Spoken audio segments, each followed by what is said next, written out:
All right, guys, how you doing? I just coming at you real quick because I know Diablo 4 is coming out next week, or at least for those of us who are getting early access, I want to make sure that everybody has a good grip on some reputable people to go and get resources from, because there's a ton of information all over the internet. I'm going to put all of this down in the subscription. We're going to go over a couple of those guys. First off, make sure if you like the content I'm producing, I know I'm just starting out here, make sure to hit that like and subscribe button and hit that little bell so you can see whenever I post a video up on here. So we're going to go through a couple of the creators that I follow and get a lot of my information from. And then some of the resources that have been aggregated by some of these creators. And I think for any of you who are just getting into the Diablo franchise, this is a great aggregation of all those tools. And you can start following these creators and seeing what they put out. I myself am not, I'm semi-hardcore, right? I would love to be as hardcore as some of these folks that I'm going to show you here today and comment on.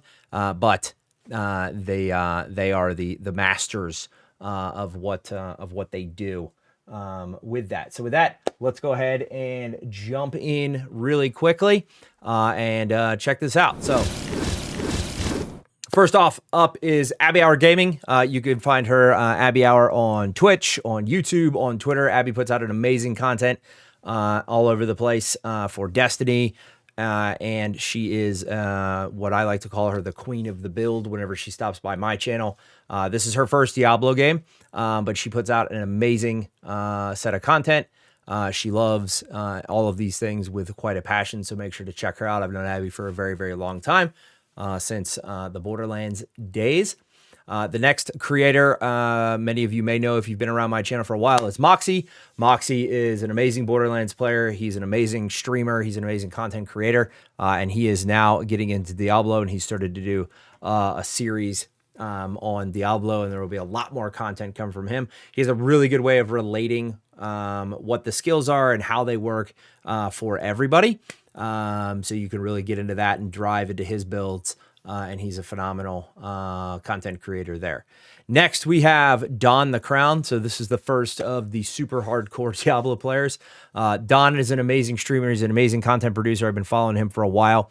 And he's put together a lot of really great content around Diablo 4 and specifically what to do there. There's some great videos in here, basically anything on this top row. If you are new to Diablo, I highly recommend it. I'll put a link to this playlist down below in the description. But the Diablo University, a lot of great stuff in here about overpower, about lucky hit, gems, how to use fortify, a lot of these concepts that may be foreign to you guys, but if you're looking to bring up your Diablo game, highly recommend you check that out. The next one is Veiled Shot. Veiled is another great resource. If you're looking to look for builds, if you're looking for how to achieve certain things, inside the game and just a resource. I really like Veiled Shot's content, puts out a lot of great stuff. He's playing Rogue, just like I'm playing Rogue, so I'm going to pay attention a lot to him. The next one is Raven Tracks. Raven does a lot of amazing build mechanics and walks through the math behind everything. Don does a lot of this as well, and they will show you things about math and the way it relates to Diablo and how to actually put things together, which is super awesome and super helpful. And they put together a lot of great Diablo content across the board. And the next one is Marco Boy Boy. Marco, same thing as Raven. He puts together a lot of great content. There's a resource here that I'm going to show you in just a minute, where they put together an unbelievable glyph socket table. And there's a lot of dedication to these games out of these content creators, and they're just great resources if you're just getting in the Diablo world to check out. I watch their content constantly, and I kind of semi know what I'm talking about when it comes to Diablo, but I always watch it for a refresher. So those are the content creators. Now let's talk a little bit about some of the resources that I'm using and studying to work my way as we get closer to the release here. So first one is the Don the Crown's Diablo University Megadoc. So again, thank you, Don, for putting this together. This is an unbelievable resource. You can see all of Don's links right there. I'll, again, link this down below. But this is the master document that Don is putting together for everybody. You can see there's 73 people here ripping through this. First one, it's kind of the omnibus and the table of contents on where you can check all this stuff out. Here's the link to Diablo University. Then Don goes deep into the gems, how they go from crude to trip to gem to flawless, royal, tier 6, 7, and 8. We don't know what they're called yet. All of the different things that they can get. We can add more rows in as we get starting to get there. Then he goes into the different glyphs that we can get. If you guys don't know what a glyph is, it's something that you can get on the Paragon boards that you hunt and you farm doing Nightmare Dungeons. There's some debate out there in community on what's going to be better to get or prioritize on your Paragon boards, the legendary nodes or the glyph nodes. Pretty sure it's going to be the glyph nodes without a doubt. Actually, let me move my camera over here. That's the wrong one. So I'm out of the way of the content. There we go. Perfect.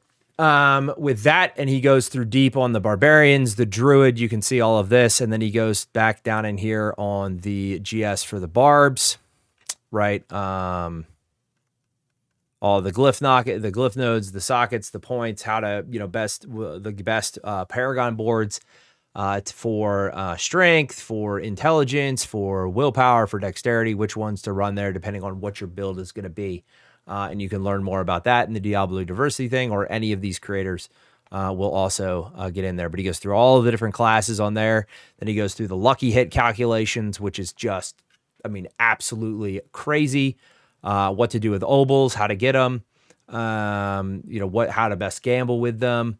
Then he goes through the alchemist, when it is to, level up your healing potions, what you need to get those so you know where you can farm. The glyph B.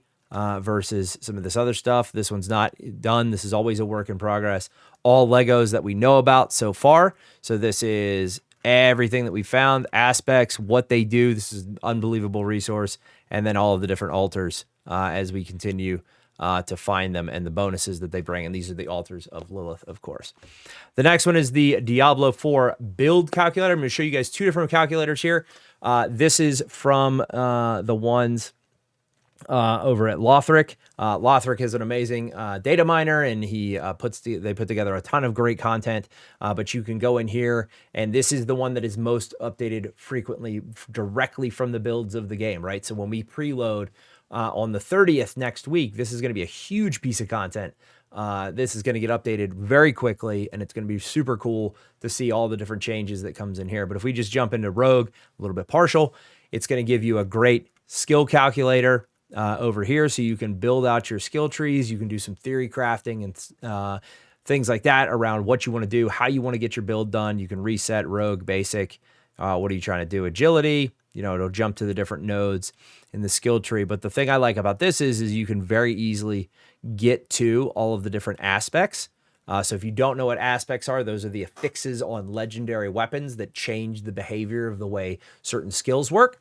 You can look at one-handed, you can look at your equipment, your rings, you get a list of it all, and then you can come up here and you can look at all the different Paragon boards and how they interact with each other. Now, this one is a little bit hard to read, but it is updated the fastest of all of them. If you want a little bit more user-friendly interface, highly recommend the d4builds.gg. This is a great build site where you can see if you're just wanting to get into the game and you're not into the theory crafting and you're not into the build and how to tweak and min-max, and you just, you're like I am in my point in life where you're 42 and you have the weekends to play, and every now and then when your kids aren't doing anything, you can squeeze a dungeon run in every now and then. This is the place that you can go, and you can look at the different meta builds that have been set up by some of the members of the community. And then you can even come in and look at your own builds, right? So I kind of build my own build right here that I can go in and I can look at. It's based on the meta build and some of the stuff I've watched from Moxie and Don the Crown and Wildshot and all the other content producers that I showed you just a second ago at the top of this video. And I made my own kind of tweaks in here, right? And then you can play with this. You can see where the math lines up and do a lot of that types of things here. Then the next, and this is super cool as well, skill trees. You can go through here. You can look at all the databases. You can go to the build planner, again, pick what you want to run, save the build, share it out. You can look at the different stats that it gives you. So again, just a great resource to do some planning with. from there. Then you've got the next one is the Diablo4.purediablo.com map. There's a whole bunch of different map resources out here. I really like this one the best because it takes you just straight to Pure Diablo and the wiki. And you can see they've already started populating some stuff around the map outside of Fractured Peaks. This one also is a little bit, well, I think a little bit more friendly because their icons are a little bit smaller than some of the other ones out there. But again, super, super fun way to just keep track of your progress. You're able to come in here, check off the things that you've done, right? You can come in and find the side quest. You could share locations with your friends. You can make sure that you've got everything as you're continuing to do it. Altar of Lilith, Altar of Lilith, Altar of Lilith, right? And then you can hide completed markers on the map. So if you come in here and you check off this Altar of Lilith, right, it's going to hide it out, share location, completed. And then as you complete that, it'll disappear it from the map for you, which is pretty good. This one's still it's a little bit janky compared to the other solutions, but I think it is still one of the better ones out there, and I enjoy it, and I will be using this quite a bit as we get into the game. The next is the Diablo 4 database. This is all of the data mined inventories and things like that, the classes, the affixes, everything. You can jump into here and you can see all of the different stuff that we have been found so far, the condemnation, uniques, all the different things. These gloves are going to be what I'm farming right here because look at that damage of armor enemies with the marksman or cutthroat skills of 20%. Automatically get a Shayla clone 1 every 3 hits. 1 out of 5 hits? Yeah, let's go.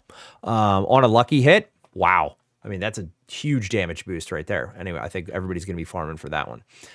So again, just more information here. And then here's the sheet I was talking about that Marco Boy did.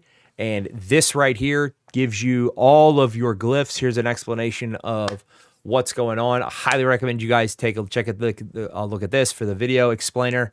On this video, he walks you through everything. And basically, as you start to get to level 50, right, you're going to want to start thinking about how you're going to do your Paragon boards, where you want to place that around, and then how you want to map that out to get to the glyphs, and then what skills you need around that glyph in order to get the bonuses that glyph is. A lot of the glyphs that you can farm, they have, in order to get the bonus skill, you have to have a certain amount of dexterity or a certain amount of strength or willpower or intelligence around that glyph. And depending on what build you're going for, what specialization you're working your way to, you're going to want to pay attention to that and how you map that out. So that way you can make sure you've got enough to hit that bonus. Because I think, again, glyphs are going to be way more powerful than what you see inside of the legendary nodes in the boards. So anyway, this is a great one. You can go look at the Necromancer boards, right? Here's the starter board, right? How many intelligence you've got,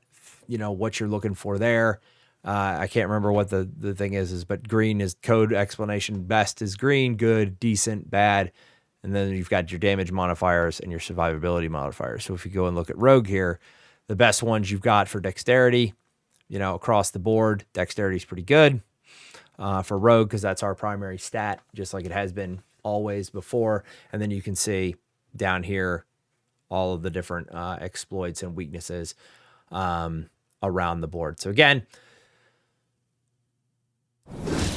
hopefully this was helpful. Look forward to seeing everybody in Diablo in the Fields of Hatred when we get to it next week. If there's any questions, anything, feel free to hit me in the comments. Like I said, I'm going to link all this up, and now my dog's barking. All right, guys, I'm out of here. Take care.